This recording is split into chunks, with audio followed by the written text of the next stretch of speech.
And we are back for one final segment with Senator Barack Obama. Senator, this week, President Bush named David Petraeus, the commander of U.S. forces in Iraq, to be the head of Central Command, which controls overseas military operations across the Middle East and Central Asia. Will you vote to confirm his nomination? Yes. I think Petraeus has done a good tactical job in Iraq. I think as a practical matter, obviously that's where most of the attention has been devoted from this administration over the last several years.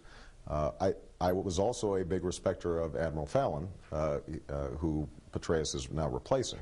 And I think it was unfortunate that the administration wasn't listening more to the observations of Fallon, that we have to think about more than just Iraq, that we've got issues with Iran and Pakistan and Afghanistan, and our singular focus on Iraq, I think, has distracted us. My hope is that Petraeus would reflect that wider view of our strategic interests. I want to ask you about presidents and listening to generals.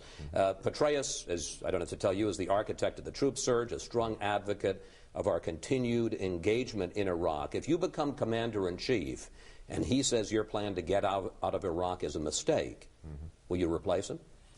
I will listen to General Petraeus, given the experience that he has accumulated over the last several years. It would be stupid of me to ignore what he has to say.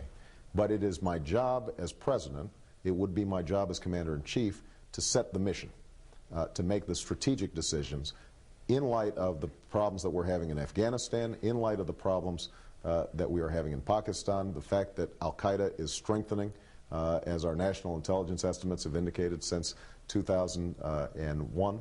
And so we've got a whole host of tasks, and I've also got to worry about the fact that the military has no strategic reserve right now. If we have an emergency in the Korean Peninsula, if we had an emergency elsewhere in the world, we don't have the troops right now to deal with it. And that's not my opinion, that's the... So would you replace him, or would you just say, I'm the commander-in-chief, follow my order? What I would do is I would say, what I will do is say, we have a new mission. It is my strategic assessment that we have to provide a timetable to the Iraqi government.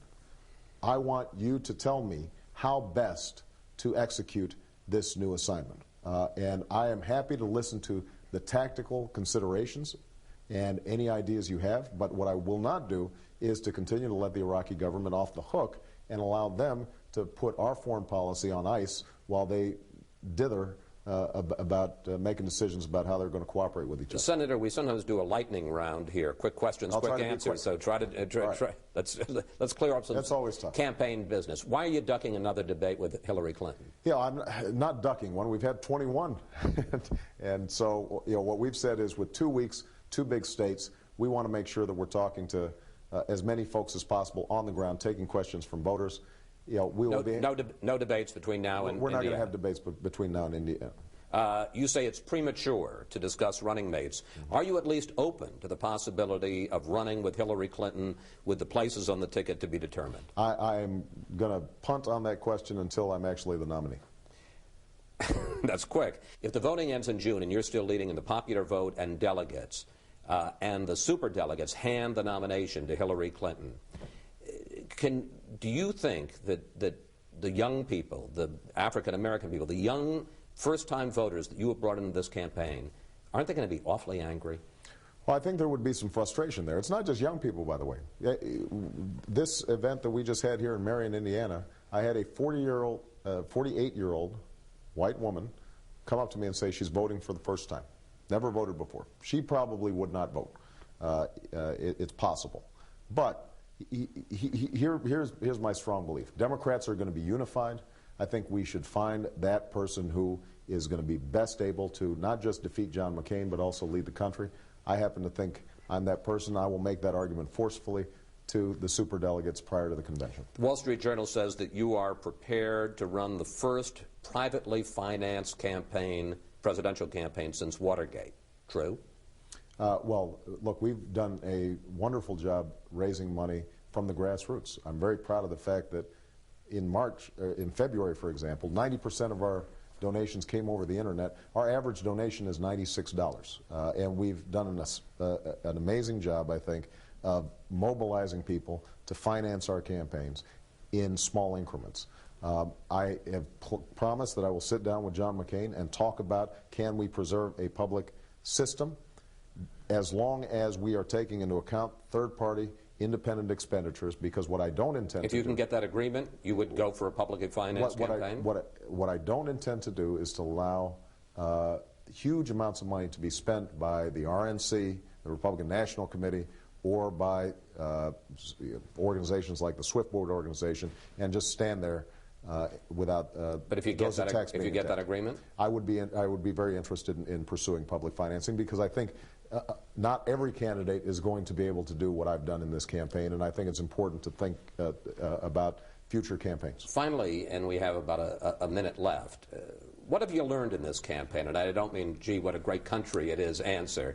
What mistakes have you made? What have you learned about running for president? What have you learned about yourself? I've learned that I have what I believe is the right temperament for the presidency, which is I don't get too high when I'm high and I don't get too low when I'm low. And we've gone through all kinds of ups and downs. People forget now that I've been written off last summer. People were writing many of the anguished articles that they're now writing after our loss in Pennsylvania. On the other hand, after Iowa, when everybody was sure this was over, I think I was more measured, more cautious. That, I think, is a temperamental strength. In terms of what I've learned or mistakes that I've made, I'm making them all the time. And usually it has to do with me talking too much instead of listening. You know, what I've also learned is how much I miss my family and my kids and my wife. And that's been the biggest hardship of this campaign. I knew I'd miss them, but sometimes you're just physically, you need those two little girls in your arms, and so that's something that I'm looking to fix in the months to come. Senator Obama, thank you so much for talking with us. I enjoyed it. Don't be a stranger. I won't. Up